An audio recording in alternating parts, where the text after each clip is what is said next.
Yes, lads, joebiline here, and welcome to Man City Career Mode Episode 4. As always, massive thanks to EA for inviting me down to their capture event in London, where I was able to record this footage at their capture event.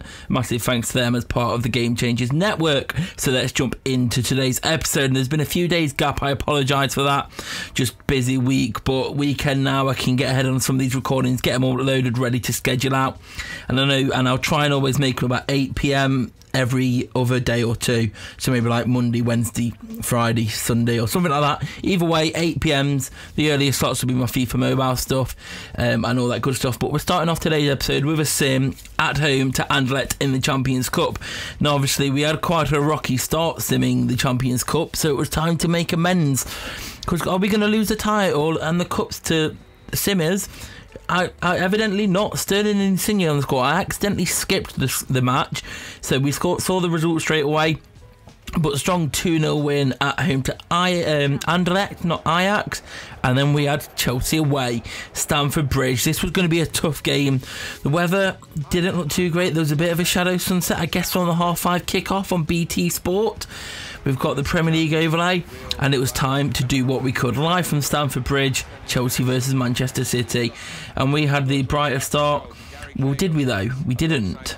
Conte was in the middle here, but Gundogan took out Bakayoko, and it was a big crunch. I was like, alright, we're away at Chelsea here. Let's show them we're here, boys. Man City, the citizens are here. Let's go in early, frighten them, see if we can do any work. Sterling cuts down on the right, and he's looking for someone in the box, but he can't quite connect. And Courtois is there to sweep up. Sorry, I'm losing my words today, but Kante having a rare shot. He does all the hard work in the midfield. Occasionally he wants a shot himself. End to end this was going from one end to the other, not really fostering any real chances ourselves. Chelsea definitely having the brighter chances. Eden Hazard with the best shot of the match. Ederson on hand to make a great save to keep the scores level. Just before half time, Insigne overran the ball, couldn't quite get the control in time. They threaded a beautiful ball through to Costa, who in this save, Conte's decided that he's going to play him. Obviously in real life he's off to Atletico Madrid, which was kind of what everyone expected to happen. And at 0-0 they had been all over us, but we'd hold firm. We had some chances ourselves, just none were real clear-cut chances, and it was time to go into this second half, and we knew that we needed to change fortunes, but it continued. Chelsea pushing on, not getting any real chances, but they were there, and they could happen if they were cleanly. Ederson on hand to keep us at bay, and from this we were going to attack. Sterling did marvellous work, threaded it through to Aguero, who got space, and started it under Courtois. Very much against the run of play, but we were going to take it. Just before the hour mark, we were 1-0 up. Just after the hour mark, though, Aguero through again. Beautifully chops. I don't even know what I'm saying today, lads. It's early, Saturday morning. Was making changes. Gundogan off, Fernandinho on. It's getting to a few weeks ago since I actually recorded this, so I'm actually starting to forget what some of the results actually were. So I guess it's kind of exciting to see what happened here. But Insigne, moment of brilliance, makes it 2-0. And I was thinking, is that the game wrapped up? We've been absolutely getting hammered by Chelsea this game. But Ederson has stood firm, our defence have played well, and we took the chances, one on a counter and one on a moment of brilliance from Insigne. I'm happy I signed Insigne. One thing I'm not happy about though is that his default celebration is the dab, and in the 90th minute Kante pulled one back. Was there enough time for them to have a comeback? Well, Kante certainly thought there might be. He took a chance. Skin me, probably should have done better defending.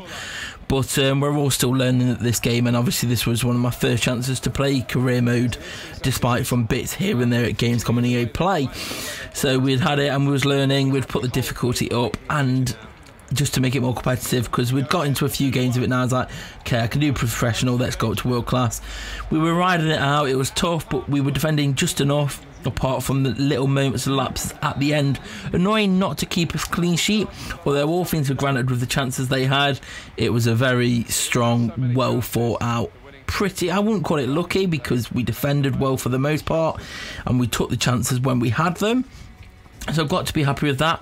And we was at home to Britannia Saturday 14th of October, a few weeks away from Halloween. But we had Stoke and they were visiting us, Butler and Florenzi. They've signed Florenzi Very strong signing Florenzi is, but De Bruyne made us 1-0 up, and Shaqiri had missed a penalty, so things were going pretty well as we went into the second half. But they brought on Bohan, we brought on Jesus, Sterling made it 2-0. Fernandinho came on for the tired legs of Nainggolan.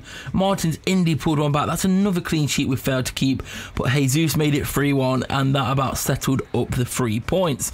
So it was a strong 3-1 win on the Sims. We would take that indeed. Shame not to keep a clean sheet. We need to start keeping some clean sheets because it's not been happening so far, and that's no good. So it was time for some more Champions League action, or due to licensing reasons, the Champions Cup. And we were away at Monaco, and that annoyed me almost instantly, because Monaco's ground, and at this time of night, is one of those grounds where the game just looks desaturated and vintage, and not in a good way. Like, I'm sure, let me know if you agree in the comment section below, but this, when it goes to this time setting at these stadiums, it just doesn't look nice. It looks drained. It doesn't. I get what they're trying to do to make it look dusky, because it's meant to be at dusk in the night with the spotlights, the floodlights, but it just looks so colour washed, and it's not nice. But anyway, we had Monaco, and this game, I'll be repeating myself a lot in this game, but we had chances straight away. Early door Sterling, as you can see, I am favouring that 4-3-3 wing play. Sterling and Insigne are some key figures in this side for me. I've got my midfielders, they're all pretty versatile midfielders. We had made a few changes in this match, so we gave David Silva a start due to tired legs. We'd put Gabriel Jesus up front, and we'd made a few changes here and there in the team just to keep fresh legs, keep rotations going, make sure no one gets tired. But Sterling and Insigne were starting for us because we needed the points. After that early loss against CSKA Moscow, we still needed the points. And the highlights to show were all ours. It was all ours here, there and everywhere. But very much in most, and some of you pointed out, I'm wasting my chances. And this game pretty much summed that up. I was wasting chances left, right and centre. It's just one of the things as you get used to the game again. But at half time, we were somehow still at 0-0. We hadn't had any clear-cut shots, but we had a heap of chances, and we should have probably been able to convert 1 or 2 of them. But that's the way the cookie crumbles sometimes. So the thrill ride was a little bit stalled, but Sterling, as he was in the first half, tried to take it upon himself, couldn't quite get it there. Only 5 minutes later, he was through again, looking for his man, looking for Jesus, and Jesus, with the tamest shot of your life, couldn't convert. But Sterling kept pounding on the gate. He was making space. That right side of the field was all his. It was like the left back, Congolo, wasn't even there. He proved Sterling no problem whatsoever, and eventually on the 65th minute, the deadlock was broken. Quite a simple ball in the end. Insigne on hand to just tap it home.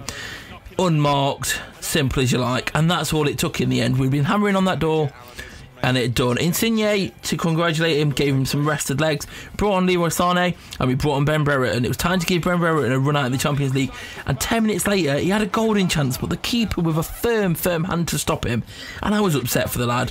I was excited for him. I was like, here he is, he's not going to get a better chance than this, and he had it, and it was saved.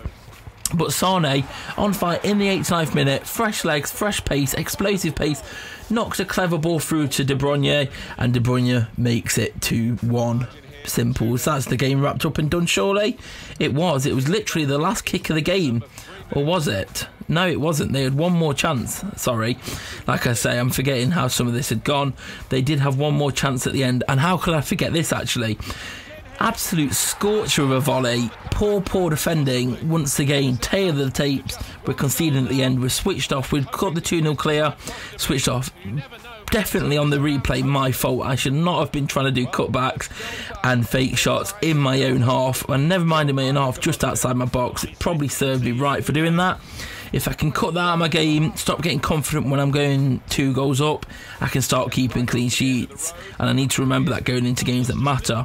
Well, not that any game doesn't matter, but that didn't matter because we were 2-0 up in the dying seconds. So we'd managed to get a full clean sweep of victories in this episode. So do leave a like if you enjoyed it. Episode 5 will be out in a few days, and then I guess soon, I know there's going to be about 15 episodes, but I have to start thinking what we do next when we go live.com and who we do the next series with. So leave a like if you enjoyed it, subscribe if you're new here, come follow me on Twitter at joebilineHD, and I'll see you all later. Peace. But behind closed doors, I'm a fool for your love.